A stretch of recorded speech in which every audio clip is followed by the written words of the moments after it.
La capacidad de cómputo de nuestros ordenadores ha seguido un crecimiento exponencial desde el principio del siglo pasado, de modo que cualquier computador de sobremesa o portátil que ustedes tienen en sus casas es capaz de realizar con muchísima mayor rapidez y capacidad las acciones que antes se desarrollaban o las realizaban computadores de universidad. Ahora también tenemos recursos que pueden manejarse con un sistema de información geográfica a nivel mundial y accesibles para todo el mundo.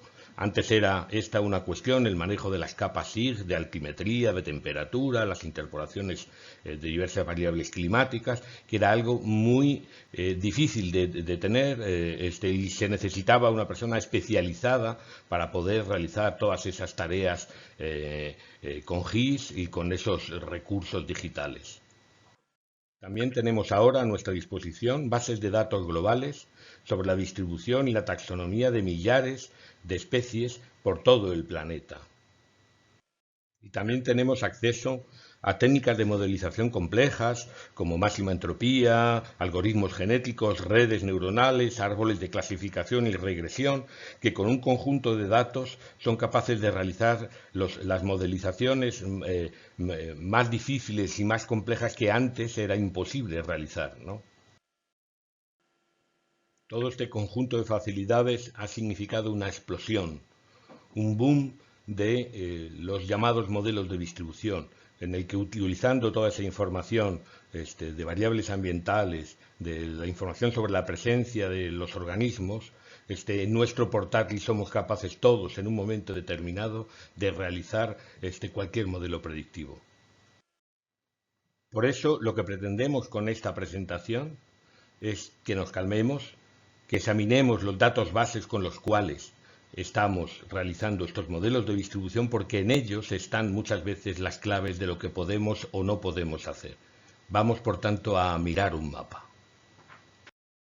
Vamos a trabajar con una especie que vive en Europa, esto es Europa, lo que tienen debajo en colores es un modelo digital del terreno, un mapa topográfico, y esto sería el mar Mediterráneo, esto sería Inglaterra o la Gran Bretaña, la península ibérica, el norte de África y esto pues Anatolia, para que se hagan un ejemplo, para que se sitúen. Una de las primeras cosas que se observa en este mapa es que existe agregación de puntos. Hay determinados lugares en donde parece que la cantidad de información sobre la presencia de estos organismos está acumulada, no está agregada. Incluso existen puntos que siguen líneas determinadas, ¿no? Líneas rectas que parecen indicar que han sido muestreos a través de carreteras, etcétera, etcétera. Esta es una característica general en los mapas de distribución, ¿no? Los puntos no son al azar, los puntos no están distribuidos uniformemente como sería en un muestreo que hiciéramos para averiguar cualquier cuestión ecológica normal, sino que suelen estar agregados en determinadas partes del territorio. Pero es que además cada punto que vemos en el mapa puede representar no un solo registro, sino una gran cantidad de registros que están efectuados en la misma localidad. Esto es una redundancia de información que aunque parezca inservible en la confección de los mapas de distribución, es muy útil y aparece generalmente enmascarada porque significa que la especie ha sido colectada recurrentemente en la misma localidad y que tiene alta probabilidad de estar presente. No es lo mismo aparecer en una única ocasión que aparecer reiteradamente en la misma localidad. Esta agregación de puntos puede significar o bien que lo que se agregan son los organismos, hay una alta densidad de individuos de ese organismo que estamos examinando en el mapa, o puede significar, sin embargo, que lo que hay es una alta agregación de los individuos que las estudian, de los biólogos, ¿no? Entonces, en el primer caso sería que estamos ante la agregación, significa que hay altas densidades de la especie, en el segundo caso estamos ante la posibilidad de sesgos de muestreo. ¿Cómo discriminar ambas cosas? Una de las consecuencias de la existencia de estos sesgos de muestreo es que vamos a encontrar lugares en donde no existe la especie, no ha sido colectada la especie. Y el problema con esos lugares es que no sabemos distinguir, no podemos distinguir si es porque realmente no se ha muestreado en esa localidad o es porque la especie no encuentra ahí las condiciones ambientales o de otro tipo para poder tener un crecimiento neto positivo. ¿Cómo podemos discriminar estos dos tipos de ausencia? Una propuesta para tratar de discriminar aquellos lugares que son verdaderas ausencias de la especie no está presente ahí, no tiene las condiciones para poder subsistir, de aquellos otros lugares en los que hay falta de información y la ausencia es falsa, es una falsa ausencia, sería dividir, por ejemplo, el territorio en unidades espaciales, en este caso celdas de un tamaño determinado.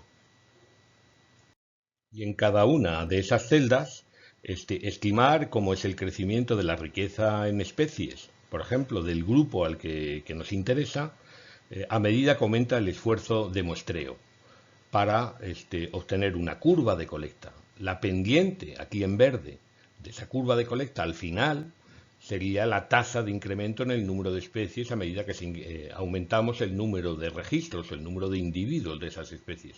Y la línea punteada en azul sería la extrapolación de esa curva de colecta que nos permitiría entender cuál es el valor de la asíntota, cuál es el total de especies cuando el muestreo fuera cuasi infinito. Y por tanto, cuál es la completitud de cada uno de los inventarios de esas celdas.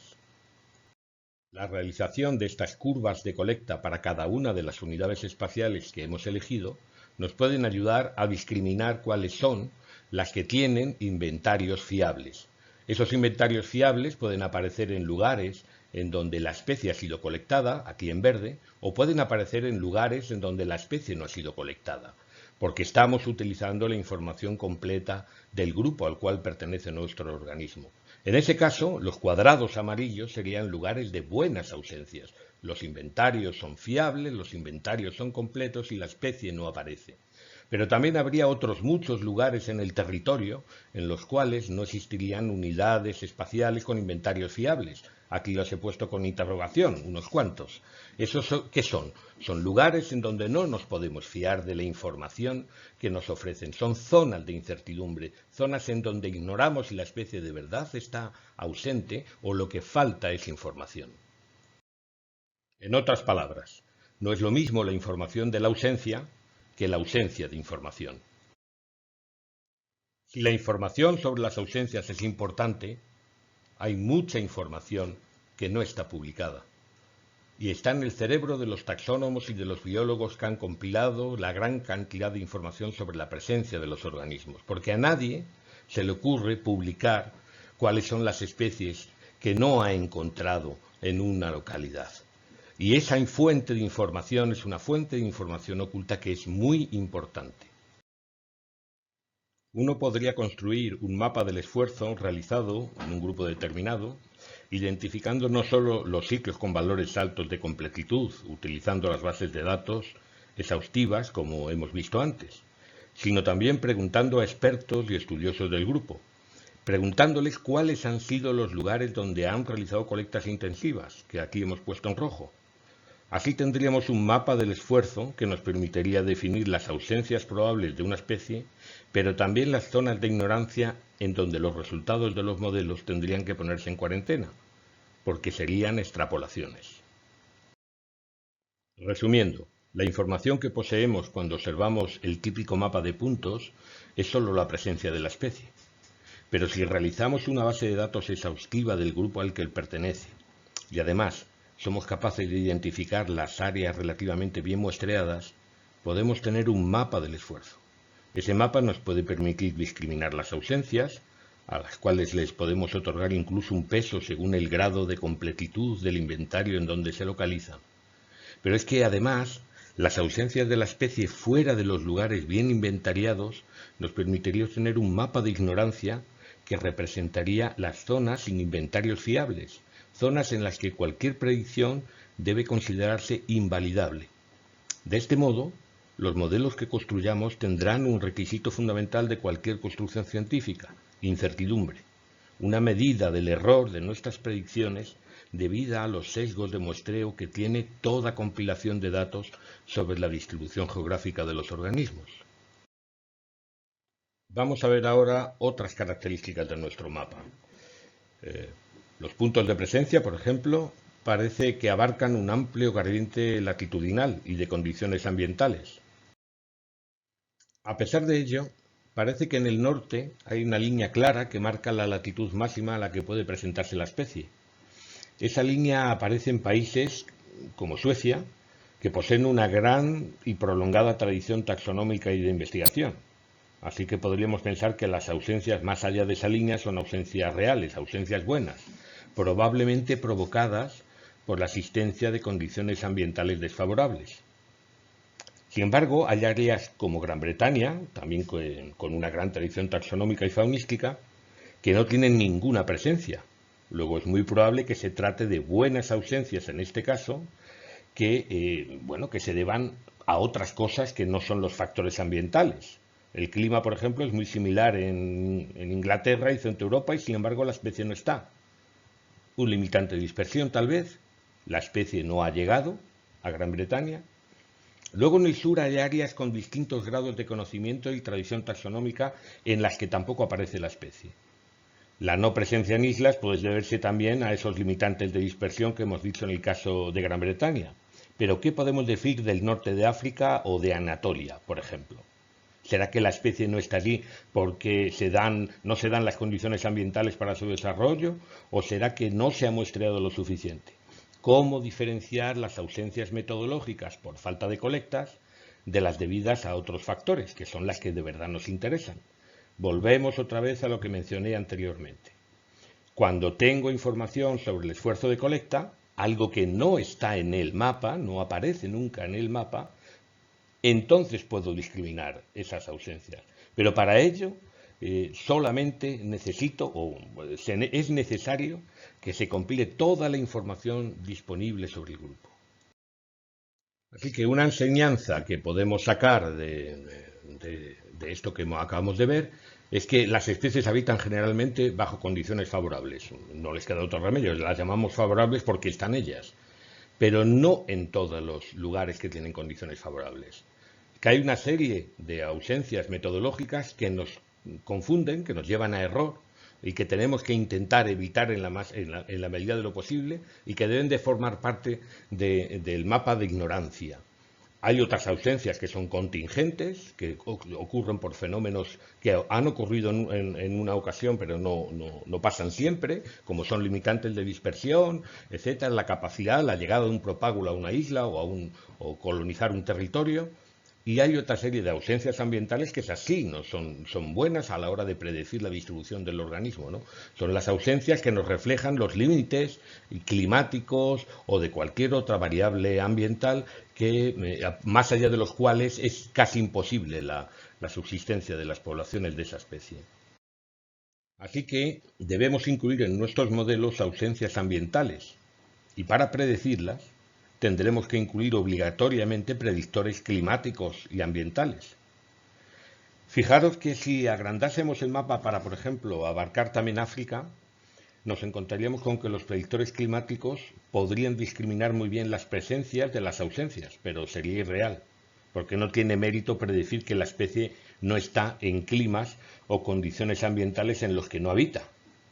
Las ausencias ambientales que más nos interesa predecir correctamente son aquellas ubicadas cerca de la zona de presencia.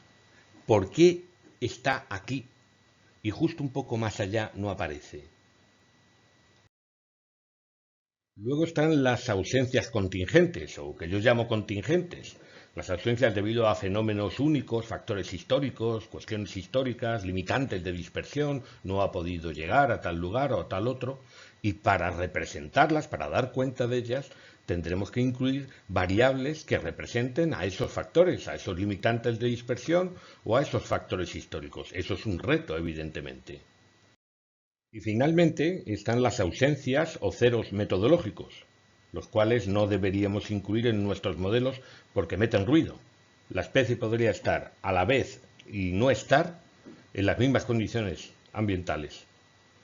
Esas ausencias deberían de formar parte de la zona de extrapolación en donde hay que tomar en cuarentena y con mucho cuidado los resultados de los modelos y deberían de formar parte de nuestro mapa de incertidumbre.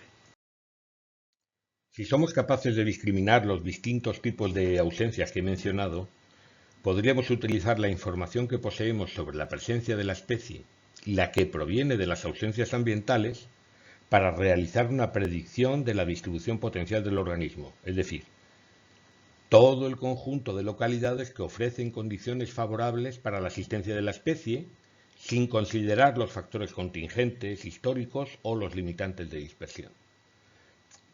Se trataría de un mapa irreal que mostraría la situación geográfica de la especie cuando estuviese en equilibrio con sus condiciones ambientales. Pero si somos capaces de incluir tanto ausencias ambientales como contingentes, entonces podríamos intentar realizar una representación de la distribución realizada.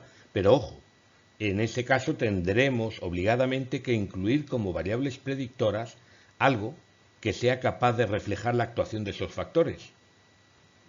Si nos damos cuenta, lo que aquí denomino distribución potencial es hasta cierto punto invalidable, porque nunca encontraremos presencias en sitios en los que la especie está ausente por un limitante de dispersión, por ejemplo. Este tipo de distribución, sin embargo, sería muy útil o es útil para determinar ciclos de riesgo para especies invasoras, por ejemplo.